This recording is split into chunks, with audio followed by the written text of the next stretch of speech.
জন্ম গ্রহণের যে প্রক্রিয়া, গর্ভধারণটাও যজ্ঞের মাধ্যমে, ভালো করে মনে রাখবেন।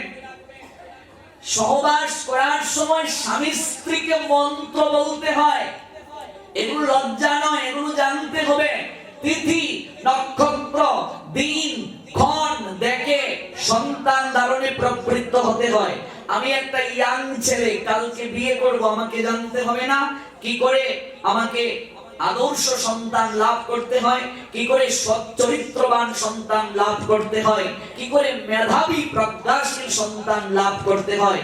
কেন একটা বিবেকানন্দের জন্ম আর হয় না কেন? রামকৃষ্ণ পরমহংস দেবের জন্ম হয় না কেন? প্রভুপাদের জন্ম হয় না কেন? একটা মহানামব্রত ব্রহ্মচারীর কেন জন্ম হয় না? জগৎবন্ধু সুন্দরের কেন একটা জন্ম হয় না? নিগমানন্দ পরমানন্দের কেন আরেকটা জন্ম হয় না? কারণ তাদের মতো মা বাবাও জগতে আর নাই। ভালো করে বুঝতে হবে।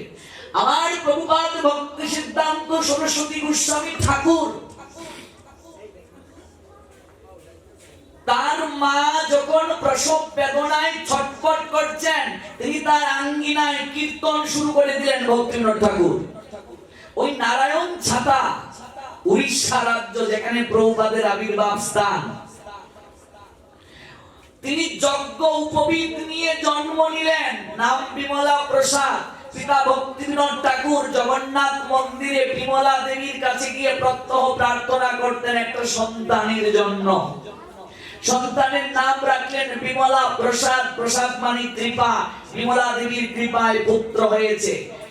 আজকে সারা বিশ্ব যে কাঁপাচ্ছেন, সারা বিশ্বে যে কৃষ্ণ প্রেমের প্লাবন উঠছে, ইসকনের যিনি প্রতিষ্ঠাতা অভয় চরণারবিন্দ ভক্তি বেদান্ত স্বামী মহারাজ, তিনি আমার প্রভুপাদের এক শিষ্য। তার একটা শিষ্য বিশ্বে প্রচার করছে, তার শত শত শিষ্য সারা বিশ্বে প্রচার করছে। যেমন গুরু তেমন শিষ্য।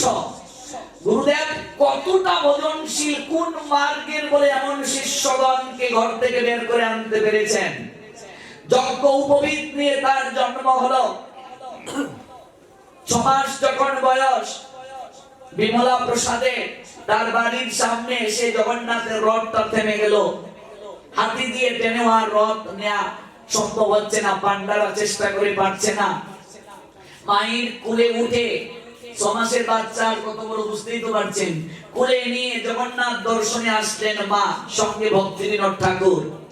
জগন্নাথকে প্রণাম দিয়ে পুত্রটা কুলে, এমন করে যখন প্রণাম দিয়ে উপরে তো জগন্নাথ রথের উপরে দর্শন করছেন, সঙ্গে সঙ্গে জগন্নাথের গলা থেকে একটা মালা খুলে পড়ে বিমলা প্রসাদের গলায় পড়ে গেল।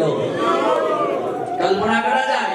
তখনই অনুভব করা গিয়েছে এই সন্তান সাধারণ কেউ নয়, আজকে সারা বিশ্বকে কাঁপাচ্ছেন। ভাবুন, উপলব্ধি করুন, অনুভব করুন। আমরা কখনো উপলব্ধি করি না, জানি না, বোঝার চেষ্টা করি না। তিথি নক্ষত্র দিন ক্ষণ এগুলো জানার চেষ্টা করি না। সন্তান ধারণের উৎকৃষ্ট সময় কখন, বার কখন, কোন বারে সন্তান ধারণ করতে হয়, কোন তিথিতে, কোন নক্ষত্রে।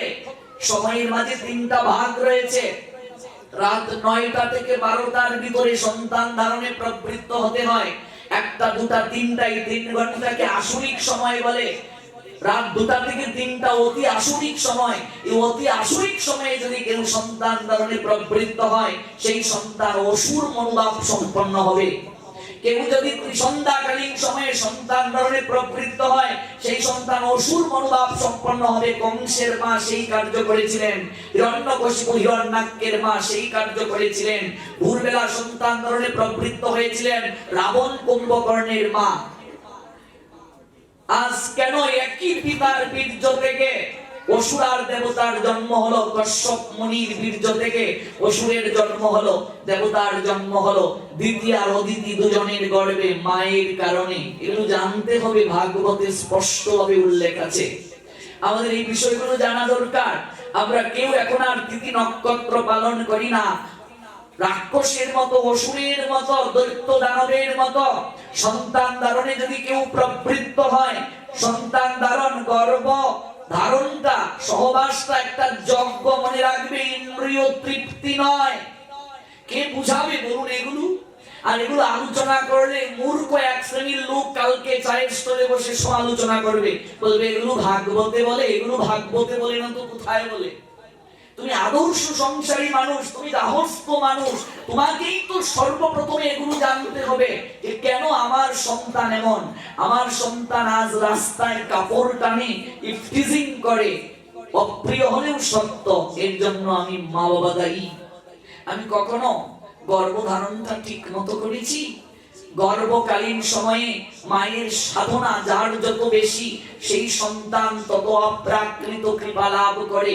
75% গুণ মায়ের লাভ করে।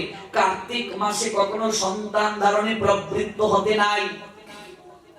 রবিবারে, সংক্রান্তিতে, অমাবস্যা, পূর্ণিমায় কখনো সন্তান ধারণ করতে নাই। ঋতুর কোন দিবসে সন্তান ধারণ করতে হয়, এগুলো অনেক বিষয় আছে, অনেক বিষয় আছে যাহা পাবলিকলি বলা যায় না, গুরুর কাছ থেকে জেনে নিতে হয়, সদ্গুরুর কাছ থেকে। এই বিষয়গুলো খুব দরকার। আমাদের সকল কিছুই যজ্ঞের মাধ্যমে। গর্ভধারণটা যজ্ঞ, এবার সন্তান আসলো, সন্তান পেটে থাকতেও যজ্ঞের মাধ্যমে সংস্কার ধর্ম পালন করতে হয়।